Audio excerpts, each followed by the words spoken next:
All right, ladies and gentlemen, the U.S. dollar is one of America's greatest assets, but President Trump and his administration have a different view of the dollar's role in the global economy. The plan can be summarized in 4 simple points. Use tariffs to drive revenue. 2, weaken the dollar to offset the tariff impact. Then 3, deregulate and cut taxes to drive growth. And 4, allow technology like AI to create a deflationary impact. The ideal goal from this plan is to create a high-growth, low-inflation economic boom. This is the dream of every economist and central banker. But historically, the quote-unquote experts, they only knew how to drive growth if it was coupled with high inflation. Now, the reason we know that this is the administration's plan is because they did the Babe Ruth. They stepped up to the plate, they pointed at center field, and they called their home run shot. You can clearly read the plan in economic advisor Stephen Myron's infamous paper titled A User's Guide to Restructuring the Global Trading System. Myron lays out the administration's plan for the dollar on the very first page. He writes, quote, "The desire to reform the global trading system and put American industry on fairer ground vis-a-vis the rest of the world has been a consistent theme for the President Trump for decades. We may be on the cusp of generational change in the international trade and financial systems. The root of the economic imbalances lies in persistent dollar overvaluation that prevents the balancing of international trade, and this overvaluation is driven by inelastic demand for reserve assets. As global GDP grows, it becomes increasingly burdensome for the United States to finance the provision of reserve assets in the defense umbrella as the manufacturing and tradable sectors bear the brunt of the cost." Now, we got confirmation that the administration is implementing Myron's plan yesterday. President Trump was asked, in one of these press conferences, "Are you worried about the decline in the dollar?" The leader of the free world said the dollar is doing great despite the persistent fall, and he specifically referenced the business we are doing as a sign of the positive impact. Go ahead and take a listen right here. No, I think it's great. I mean, the value of the dollar, look at the business we're doing. No, dollar's doing great. It's very interesting. If you look at China and Japan, I used to fight like hell with them because they always wanted to devalue their yen. You know that? The yen and the yuan. And they'd always want to devalue it. They devalue. And I said, not fair that you devalue because it's hard to compete when they devalue. But they always fought, no, our dollar's very good. Now, immediately following, the dollar began to plummet even further. It was like almost the world recognized Trump's comments as official confirmation that the administration was intentionally pushing the dollar lower and that they have hopes they can spur even greater GDP growth.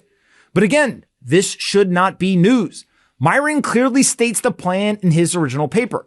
He wrote, quote, "Tariffs provide revenue, and if offset by currency adjustments, present minimal inflationary or otherwise adverse side effects, consistent with the experience in 2018-2019.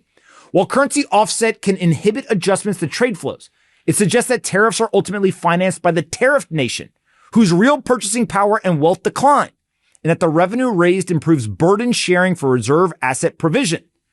The president and his economic advisors have been telling us exactly what they are going to do and why they were going to do it. You just had to listen. Now, the other side of this equation is that the U.S. economy really needs artificial intelligence and other innovative technologies to accelerate. We desperately need the deflationary force to smack America in the face and ensure that we get high growth without the inflation. Don't take my word for it, though. Citadel's Ken Griffin, he's pretty smart, he's pretty rich. He clearly stated at the World Economic Forum that AI is the big bet for the U.S. economy. Take a listen right here.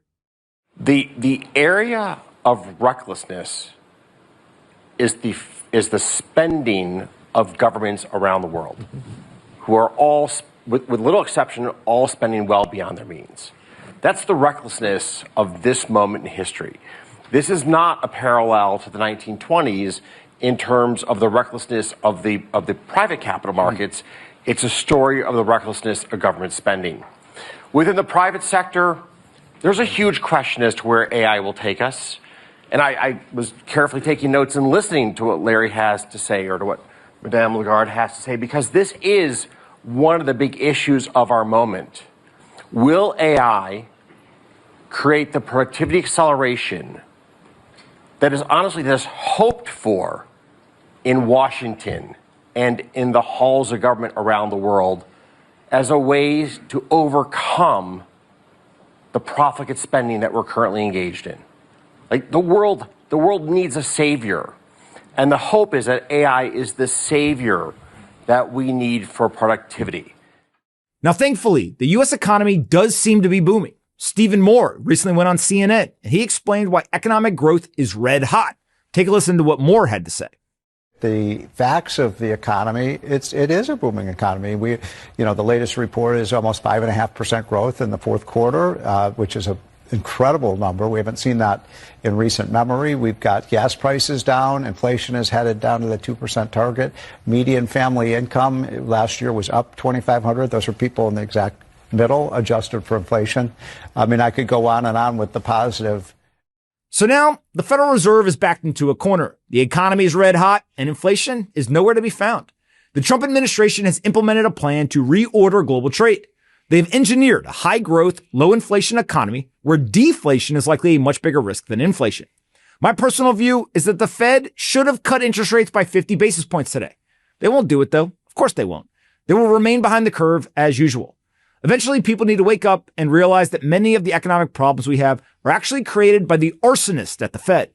Until we accept that, we will continue to find ourselves in a situation where monetary policy creates more problems than it solves. And we're going to continue to see an administration that is going to do everything in their power to reorder global trade and to engineer high growth and low inflation. And so far, their plan is working.